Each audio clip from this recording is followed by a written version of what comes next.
Thank you, Vandana ma'am. Talking about power talks, when I was a student, I watched Vandana ji on TV, reading English news. But it was not the usual way that most students are used to watching right now. I come from a village in Saathi, which is in the southern part of Nepal, and my family had a 14-inch black and white TV. And we used to use battery, a 12-volt battery. At 9 o'clock, everybody was asleep, so she would come on TV at 10 o'clock. So I had to very stillily go to the TV room and put the battery on and watch her. So it's quite an honor to know her and be inspired. Now, as we speak of women empowerment today, and especially the last word, joy, today I can't stop not thinking about my adopted sister. Her name is Aisa Batsan. She's from Cameroon. She's married to a Danish diplomat, and that's how she was in Kathmandu for a couple of years. Aisa Didi was 6 feet tall, an African dark lady. And imagine an African dark lady 6 feet tall in Kathmandu for 3 years. And she adopted me as her brother, so I would be with her a lot of time. And then, so I got to know about Cameroon, and she was very passionate about women empowerment. So one day she said to me that one of her friends, a female singer, actually a pop singer, somebody was singing, I was thinking of that in a very different context though.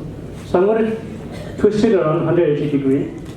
So she showed me this video, which was in Cameroon language. So there is a female singer, like a rock star.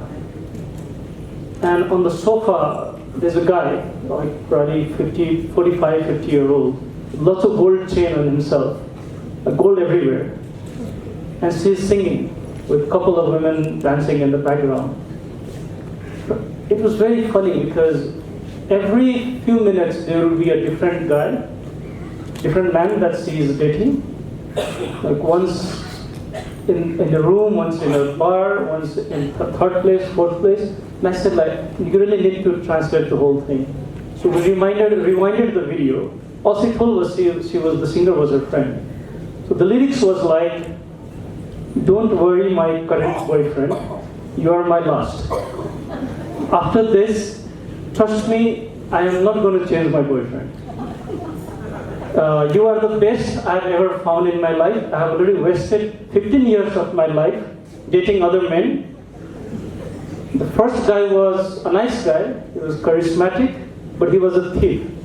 Each time he came to my flat, he used to steal my things. But the worst was when he stole my lipstick, because I don't know what he would do with it. So even stealing was not that bad, but probably he was giving my lipstick to somebody else. So I decided to drop him. Then I dated a second guy. We would always meet in a bar. He would always tell that he goes to bathroom. And then I see him secretly dating somebody else from a distance. So that was the lyrics of the song. So the singer is actually telling that to her current boyfriend, who supposedly is the last boyfriend. And the guy is listening, okay, I'm convinced, like he's just shaking his head and, yeah, I'm convinced that I'm your last boyfriend. And then they don't talk about marriage in the entire lyrics. They just talk about how many boyfriends he had changed and why this guy is the last one. And at the end, the singer spends 1 minute praising the boy, saying, "Oh, you are rich, look at all the gold you have on yourself. You are older than me, you're very stable mentally, and you have a nice house and all that." I got very curious. I said, "And the song is banned in your country?" And she goes, "No, it's the chart #1 right now, on the #1. And I said, "How is that?" Because Cameroon is a matriarchal society, which means women get to make the primary decisions of the family. Women are the one in charge of the money, and they are free to speak whatever they can. And she comes from a royalty family, and the queen can marry as many men as she can. She can have kids from different male, and they all the children are entitled to the royalty, but the men are not, until she allows it. So she changed my way of thinking. That I said is that the only country, but there are so many countries in the world. Now these are a couple of extreme, the video was quite extreme. First I was confused, then I had a big blast of laughter. Then third I said, well, wait a minute, that's the context. Now coming back to my own life, I come from a very remote village. My sisters were the first girls to go to school. And when my parents tried to encourage other parents to send their kids to school, forget about daughters. Even sending son to school was a challenge. And today, after 20 years, 100% kids in my village go to school. 100% of girls go to school. So sometimes it just takes a good example. Like I think the villagers saw how the quality of life of my sisters went well. My mother was the first woman to have property named in her name. Now there are many other women who have property written into their name. Now I will combine my fellow speakers and this Cameroon example, the examples that my own family has set for women to feel equal or even feel better. In 2015, I worked on producing a TV series called Pattern Breakers, and we decided to do one episode on women. And when we gathered in our office, we listened to lots of ideas. A lot of ideas were very sad. Very sad.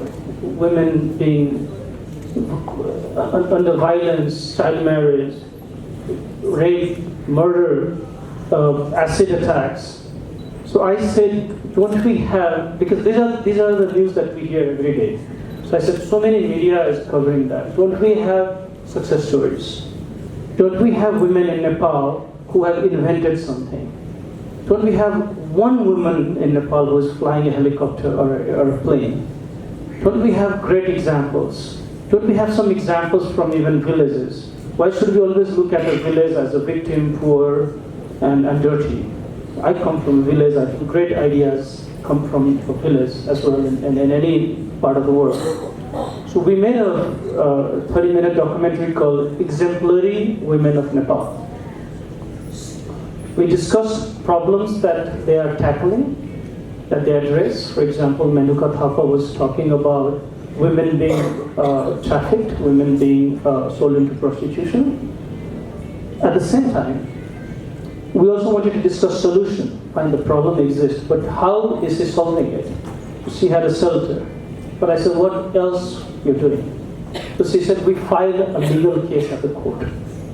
So I said, that's our story. Is you're fighting a legal case at the court, which we normally don't hear in the media. We hear that a woman is a victim, and there should be a slogan in her favor, and we should protest. And what happens after that, we really don't know. We don't know what happens to the woman. A couple of months later, she said that if I could come to Balwata to protest against a rapist in front of Baburam Bhattarai's, he was the Prime Minister at that time. So I said, why protest in front of Baburam Bhattarai's residence, the Prime Minister? Did he rape? Was he the rapist? No, he was not the rapist. So where is the rapist? We don't know. Who is the rapist? We don't know. And then so I said, we expect me to hold a photo of the girl and make her more embarrassed, to make her more public. I said, let me do it my way as I do in my village. You just give me the name and address of the guy, and by tomorrow the problem is solved. Just don't ask how it was done. And why can't you get the photograph of that guy and replace the girl's photo and put that guy on the banner? And the answer is, for 3 weeks they have been protesting, but they don't have the photo of the guy. I said, please put the photo of the guy. The man, the criminal. Let justice take 5 years to solve it. Let's make this guy famous in 5 days. Trust me, till date, I've been saying this. I was also one of the advisors at the UN Women when I brought this thing a lot. And they say, oh, your ideas are very illegal. And I said, what's important? An illegal idea or a woman who doesn't have justice in the whole life? If I have to choose between the two, I would choose an illegal way and help the girl to get her justice. So we have to look at solutions. In the TV program, we also looked at challenges that women face. So a lot of successful women we feature, from as young as 19-year-old to as old as 70 years old in that video. They all have challenges. It's not a single person, trust me, not just female. Even men have their own challenges. Now, I've been quite a fighter in my life. I take pride in that, because when I was 9-year-old, there was a gun on my head. There was a group of people who wanted to kill my father. They couldn't find him. They got hold of me. I had a gun on my head when I was 9 years old, and they asked me the whereabouts of my father, and I didn't speak a word. They could have blown my head, but I didn't speak a word. So I'm used to those kind of environment in my own life. People have their own challenges, but when it comes to, so in the documentary, we also wanted to talk about how did you overcome the challenge? What were the creative ideas? Just for example, child marriage is a big problem in Tarai, where I come from. Now, what we did was we just convinced the priest of our village. Sometimes just giving advocacy is not enough. Each time the priest would go to a family to talk about a 12-year-old, the priest would say, oh, before 18, she doesn't have good luck in her hands. Now that's a trick, it's not in her hand, but there was a way to fix things. Now once the parents know before 18, if she marries, it's a bad luck. Of course it's a bad luck. Biologically it's a bad luck, mentally it's a bad luck, financially it's a bad luck. But the parents listen to the priest more than they would listen to an advocate or an NGO campaigning, or most importantly, the wishes of the girl.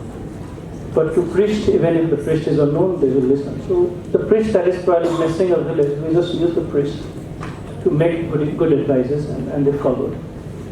So my proposition here is, when we discuss about problems, let's also discuss solutions. When we discuss challenges that women face in Nepal, let's also discuss some great success stories that they have come with. I see a lot of empowered women in the front row. I know a couple of them personally, and I know what challenges they have faced and how they have overcome it. And I think now on, that should be also our story. I work a lot with American institutions, especially women leaders there. It's the amount of problem they face and challenges they face. If you listen to them, it's far more greater than we have in Nepal. Not that ours is lesser, but let's also discuss the positive side, because everybody needs inspiration to go on. And that's my main thing today, is let's also discuss your success story and the ideas about how you overcame your problem and you're standing tall and happy here. Thank you very much.